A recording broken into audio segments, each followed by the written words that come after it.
ಅದೇ ಮೇಷ್ಟ್ರ ಮಗ ಚೆನ್ನಾಗಿ ಗೊತ್ತಿನಲ್ರೋ. ಹೇಗಿದೆಯಾ? ಚೆನ್ನಾಗಿದ್ದೀರಾ?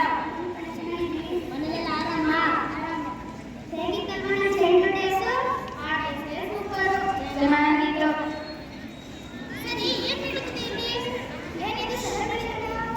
ಇವತ್ತು ಸಂಕ್ರಾಂತಿ ಹಬ್ಬ ಕಣ್ರೋ. ಯಾಕಂದ್ರೆ ನಿಮಗೆ ಗೊತ್ತಿಲ್ಲ ಸಂಕ್ರಾಂತಿ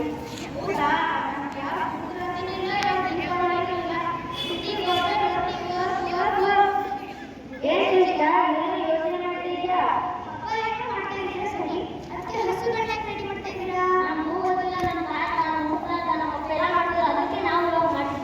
ಊಟನ ಕೇಳೋಣ. ನೀವು ನಡಿ, ನಾವು ಬರ್ತೀವಿ. ಋಷಿ, what are you doing? I don't know. Chocolate ಅಂತ ಏನ್ ಮಾಡ್ತಿದ್ದೀರಾ? ನೀನು ದನಿ? ನೀನು ಋಷಿ ತಾನೇ? ಹಾ. ಹೇಗಿದ್ದೀಯಾ? ನಾನು ಸೂಪರು. ನೀನ್ ಹೇಗಿದ್ದೀಯಾ? ಚೆನ್ನಾಗಿದ್ದೀನಿ. ಯಾರ್ಯಾರು?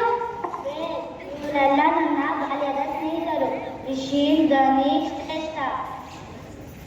ಈ ಟೂಲ್ಸ್ಗಳನ್ನೆಲ್ಲ ಯಾಕೆ ಮಾಡ್ತಿದ್ದೀರಾ? ನಮಗೂ ಗೊತ್ತಿಲ್ಲ. ಅಪ್ಪ, ತಾತ, ಮುತ್ತಾತ ಎಲ್ಲರೂ ಮಾಡ್ತಿದ್ರು. ನಾವು ಮಾಡ್ತಾ ಇದೀವಿ.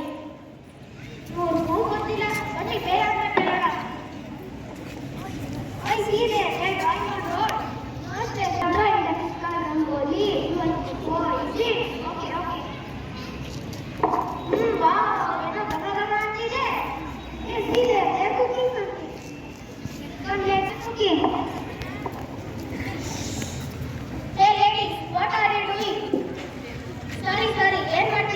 ನಾವು ಪೊಂಗಲ್ ಮಾಡ್ತಿದ್ವಿ. ಪೊಂಗಲ್ ಯಾಕೆ ಮಾಡ್ತಿದ್ದೀರಾ? ನಮಗೂ ಗೊತ್ತಿಲ್ಲ.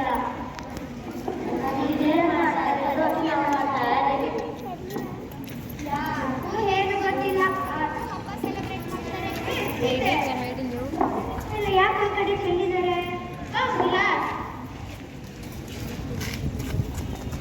ಧಾನ್ಯಗಳನ್ನೆಲ್ಲ ಯಾಕೆ ರಾಶಿ ರಾಶಿ ಮಾಡಿದ್ದೀರಾ? ನಾವು ಪೂಜೆಗೆ ರೆಡಿ ಮಾಡ್ತಾ ಇದ್ದೀವಿ. ಪೂಜೆನಾ? ಇದಕ್ಕೆ ಪೂಜೆ ಮಾಡ್ತಿದ್ದೀರಾ? ನಮಗೂ ಗೊತ್ತಿಲ್ಲ.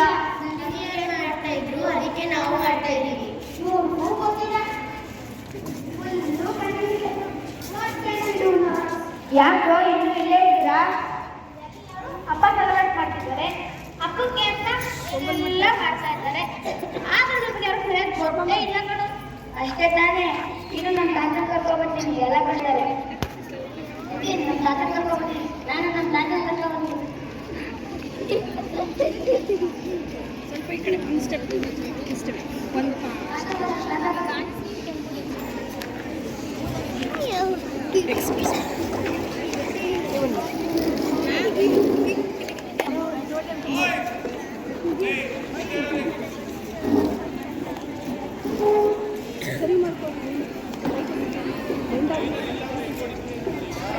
ಇವರೆಲ್ಲ ನಾನು ಬಾಲ್ಯ ಕೇಳಿದ್ರು. ಈಗ ತಿಂದಿಲ್ಲ, ವಾಸ ಮಾಡ್ತಾರೆ. ಏನಂತವ್ರ ಮಗ? ಕಥ ನಮಸ್ತೆ ಅಂತವ್ರ ಕಂಡ. ಆಗ ನಮಸ್ತೆ ನಮಸ್ತೆ ಅದ. ಇವತ್ತು ಹಬ್ಬ ಅಲ್ವಾ? ಹಬ್ಬದ ಬಗ್ಗೆ ಏನೋ ಕೇಳ್ಬೇಕಂತೆ. ಹೌದಾ? ಅದೇನು ಕೇಳ್ರಪ್ಪ. ಕುಕ್ಕಳಿ ಕುಕ್ಕಳಿ ಕೇಳ್ರಿ, ಅದೇನು ಹೇಳ್ತೀವಿ. ಎಲ್ಲರೂ ಬನ್ನಿ, ತಾತ ಏನೋ ಕಥೆ ಹೇಳ್ತವ್ರೆ.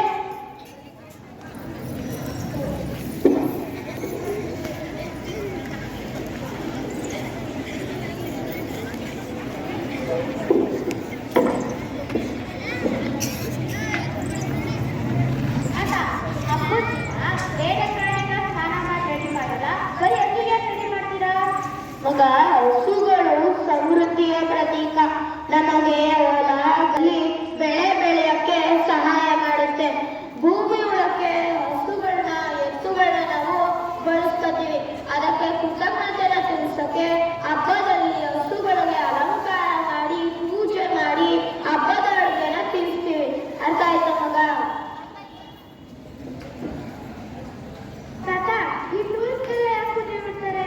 ಏನ್ ನಮ್ಮ ಅದು ಟೂಲ್ಸ್ ಮೂಲ್ಸ್ ಅನ್ಕೊಂಡು ಏನೇನೋ ಅಂತಾರೆ. ತಾತ, ಅದ ನಾವು ಗದ್ದೆ ಉಪಯೋಗಿಸ್ತೀವಲ್ಲ ತಾತ. ಆರೆ, ನೇಗ್ಲು, ಗುದ್ಲಿ, ಅವು ಅದ. ನೇಗ್ಲು, ಗುದ್ಲಿ, ಆರೆ ಇವನ್ನೆಲ್ಲ ನಾವು ಗದ್ದೆಯಲ್ಲಿ ಬೆಳೆ ಬೆಳೆಯೋಕೆ ಉಪಯೋಗಿಸ್ತೀವಿ ಅಲ್ವಾ?